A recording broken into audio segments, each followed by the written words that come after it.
Welcome back, and following up for you tonight, we've heard from another Colorado Springs dog owner who had a close call with an aggressive deer. It's raising questions about what action you can take when there is an aggressive wild animal on your property. Bill Folsom in studio with more tonight on this issue. Bill. Yeah, another person today saying they look twice now before going outside. They now see deer as aggressive. Wildlife officers and law enforcement say be wise about how you protect yourself. Right here on his face. Scooter, a family dog and at an age when the family says the hope is he's around another year. He's also the survivor of a recent run-in with a deer. When he could open his eye, the eyeball was facing outward towards his ear. An injury inflicted by an aggressive doe that wandered into the backyard. Kathy Miller moved down the stairs of her balcony hoping to shoo the doe from her yard.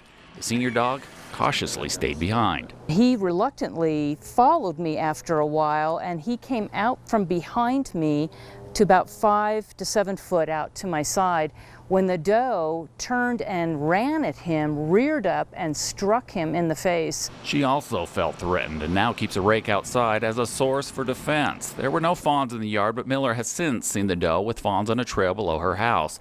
She's also seen it with ears back, going toward people on the trail. We have to have a balance here, and something is happening that has changed a lot. While raising your hands and shouting, good idea to just create more distance. Colorado Parks and Wildlife officers say the best solution is hazing deer, which is different than the illegal harassing. It means making loud noises or throwing non-lethal items to let the deer know your property is not a good place to be.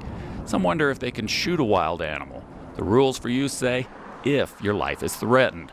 The law for pets is not the same. There are also multiple other laws that can land you in court, like illegal discharge of a firearm or endangerment of others who may be nearby. The laws in place to prevent the discharge of a firearm within city limits are there for good reason. That's to keep everybody safe. Parks and Wildlife officers want to hear about these incidents. They track to see if there's a pattern. Data is being collected as they work with Colorado Springs City Council on the issue of deer overpopulation, and that issue is becoming more complex. Bill, it seems like this year we're hearing more about aggressive deer than we have in years past. Did Parks and Wildlife say anything about that? Are we seeing more of this? Well, that's what these people are saying. They say the deer seem more aggressive, but Parks and Wildlife say the deer are acting normal. What they think is happening is we have a growing population. We also have a growing population of deer. So what we're doing is we are seeing more of these type of incidents. Thank you, Makes Bill. sense. Thanks, Bill.